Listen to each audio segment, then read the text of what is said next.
আজকে বাজার থেকে কিনে নিয়ে আসছে গরুর পায়া, তার সঙ্গে নিয়ে আসছে খুরে। এই খুরেগুলো নাকি ওরা কেটে দিলে অনেকটা বাদ দিয়ে ফেলে, তার জন্য আস্ত করে নিয়ে চলে আসছে। সেটা কিভাবে আমি পরিষ্কার করি তোমাদের সঙ্গে সেটাই শেয়ার করব।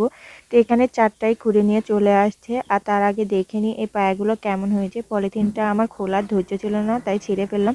ওদিকে শ্বশুরমশাই দাঁড়িয়ে আছে দেখার জন্য কেমন হয়েছে। তো অনেক সুন্দরই হয়েছে, গরুটা ছোটোর জন্য পায়াগুলো ছোট ছোট হয়েছে। আর খুরেগুলো আমি ভালোভাবে সুন্দর করে ধুয়ে নিয়ে একটা পাতিলে দিয়ে ওর মধ্যে পানি দিয়ে নিয়েছি। এখন ফুটিয়ে নেওয়ার পালা। তো এখানে আমি ভালোভাবে সিদ্ধ করে নিয়েছি প্রায় আধা ঘন্টা ধরে। এখন ভালোভাবে সিদ্ধ হয়ে গিয়েছে, এক বাড়িতে এটা খুলে গিয়েছে।